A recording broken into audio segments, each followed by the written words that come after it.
Ninyo. Kasi tulad namin, lilipas rin ang aming kinang sa buhay. Kaya habang kaya nyo at ipakita nyo yung ningning nyo, this is the right time for you. Kasi pagtanda nyo, ang iisipin yung pamilya nyo na lang. Okay, and final question po. Ano po yung pwede pong ibigay na mensahe para po sa ating mga estudyante ng Malasigi National High School? Okay, sa mga mahal kong estudyante at estudyante ng Malasigi National High School. Ano ba ang Malasigi National High School sa inyo? Sabi nga nila, ang Malasigi National High School ay hindi lang ang estudyante, hindi lang ang teachers. Kung ano ang pinakita mo, yun ang Malasigi National High School. Gumawa ka ng tama at lahat ay magiging maganda at kararangal kayo ng Malasigi National High School. Maraming salamat po ulit, Sir Jimmy Bandong. Thank you so much po. Pwede bang magbigay ng message ko nila? Sige po, sige po. Okay lang ba, sir? Okay, napagandaan ko kasi to kasi sa program parang may kwento. Mag-i-story ako. Ano? Okay, okay lang ba, sir? Okay, may 1,000 pesos ako dito. Kung sino man sa inyo, dahil Foundation Day ngayon, kung sino man sa inyo dito ang makapagsasabi na meron ako, kapag hawakan, depende siya kung ito ay matigas o ito ay malambot. At kapag ito'y nilabas ko, mapapawaw ka. Okay? Sino ang makakasagot? Okay? Magbibigay ako ng 1,000 pesos sa mga taong makakasagot. Meron ako sa akin ngayon na paghahawakan mo, depende. Ito ba ay magiging matigas, malambot, at pag nakita mo, mapapawaw ka. Students, do not say bad words. Sige. Pera, hindi. Related kasi sa Foundation Day. Bicep, sir. Mali! Last two. Okay na ba, sir? Last two. Diploma. Mali.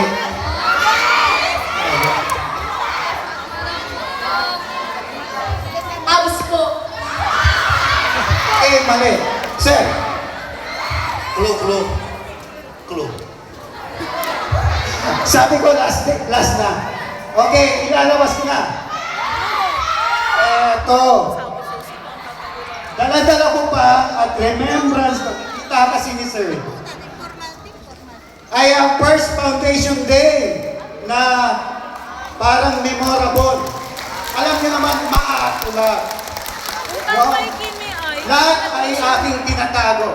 Sabi nga nila sa akin noon, ano daw ang gusto mong maging? Sabi ko, I want to be a historian in my own way. Alam niyo ba, yung mga estudyante ko from the beginning to present, noon kasi hindi uso ang video. Ako pa lang ang unang-unang nagbibideo sa Malasigi National High School.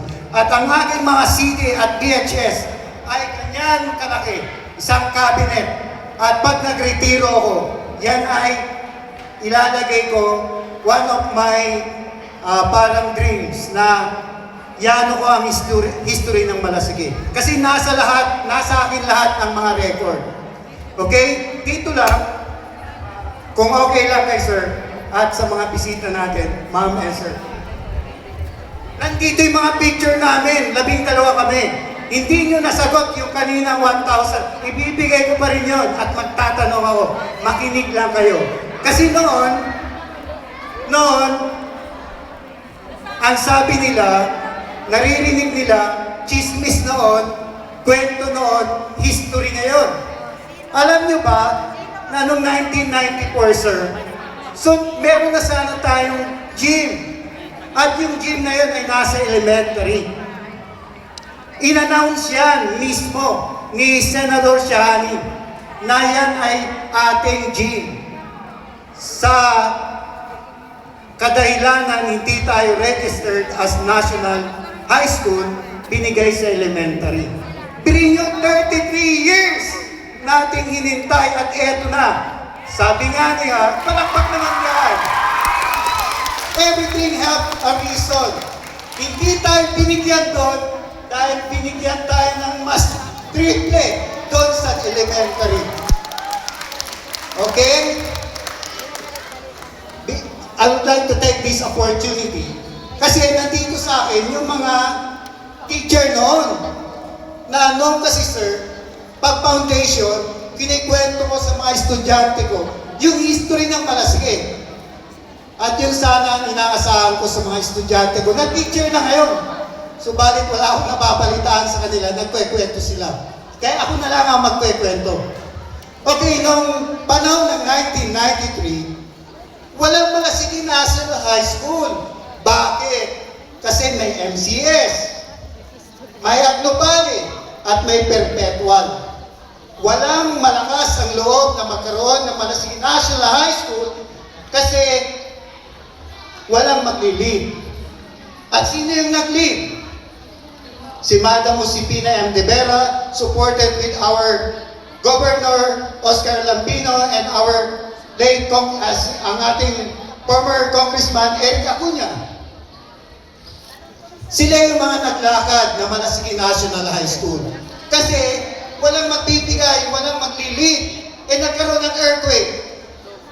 Naging bakante ang elementary. Ang mga room dyan sa Gabaldon, sira-sira yan. Nagtuturo kami sa ibaba. Nagtuturo kami doon sa Acacia. At hindi niyo yan alam. At ngayon, pinapaalam ko sa inyo. Noon, napakahirap ng inumpisahan namin. At ito yung mga, it's my honor and privilege. Nung sabihin ko sa inyo, yung mga kasamaan ko noong 1993, yung iba ay wala na. At yung iba ay nasa abroad. Unang-una, si Madam Josefina M. De Vera, ang OIC namin, from Calasiao Comprehensive National High School. Naging OIC siya, annex ng Calasiao Comprehensive dahil hindi pa tayo National High School. Okay? Si Mrs. Patricia Tabangin from Calasiao Comprehensive, nagturo siya ng isang taon dito, bumalik uli siya sa Calasiao. And si Madam Ibelia Velasco, our English Department, sumalangit naman ang kanyang kaluluwa. At si Salvador Tamayo, principal na ngayon sa Talos Patang. Mrs. Teresita Ramos, kani-retire niya lang last year. At si Madam Bibiam Sison, retire na rin siya as master teacher. Madam Dolores Pacheco, nakapag-graduate siya ng isang lawyer at isang abogado na nag-aaral dito. Madam Araceli Puquirin, nasa Canada na siya ngayon. Madam Concepcion Evangelista, retired Filipino Department Head. Sir Henry Pinlap, ang aking ninong at ang aking pinakamamahal na nagturo sa akin. Ang dami kong natutunan sa kanya. Nasa New Zealand na siya. At yours truly, ang pinakabunso at pinakabata noong 1993. At si Madam Rowena Macarag Pereras, na aming TLE Department Head, na hindi ko pa sila dito nakikita.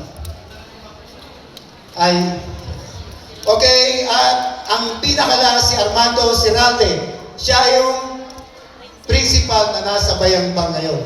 Kami yung 13 na pioneer teacher na umuwi ng alas 6 ng gabi, pumapasok ng alas 6 pasado para ma-meet lang yung 12 section.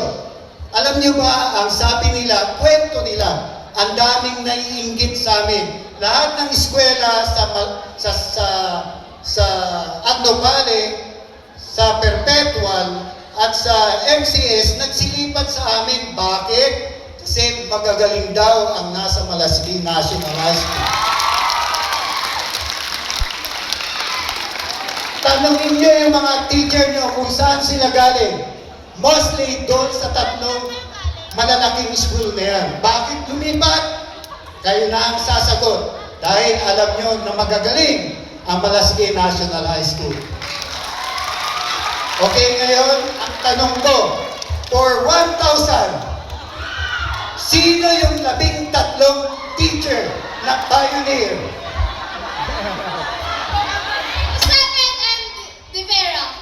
Stephen and 13 teacher na pioneer.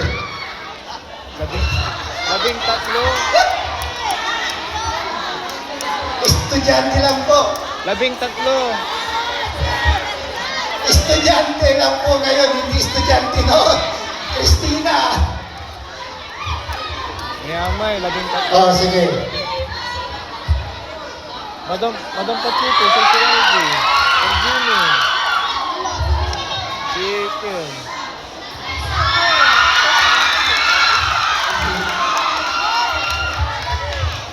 Sir, kayo po.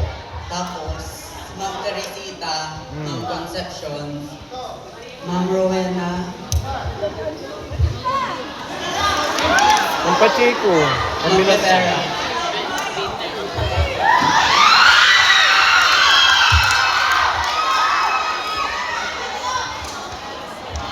Yung ninong niyo, Ma'am Sir Henry.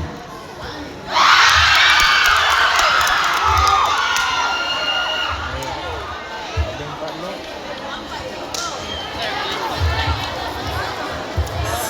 Libe. Sino ang magja-challenge? Ani, yung sinabi niya. Sir, okay na ba, sir? Chat GPT. First, sir.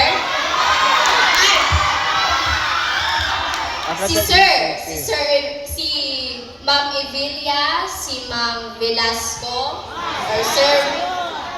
Sasakilal lamang mo. Tapos, si Ma'am Buhirin, tapos si Sir Siralde, tapos, wait. Ilan? Okay, sorry. Sino ba magja-challenge? Ito pa lang ang pinakamarami. Ani, wala na?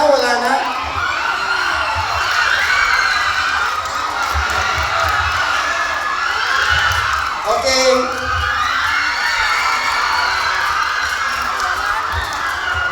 Anong pangalan mo at bakit? Bakit nasagutan mo yung anim? 13 kami, bin anim lang. Kaya yan naman dun sa iba. Kaya 500 kasi kalahati. Magdagdag ka pa ng dalawa. Sa'yo na talaga to. Sige, dalawa na lang. May sinabi siya kanina. Ma'am Bukirin.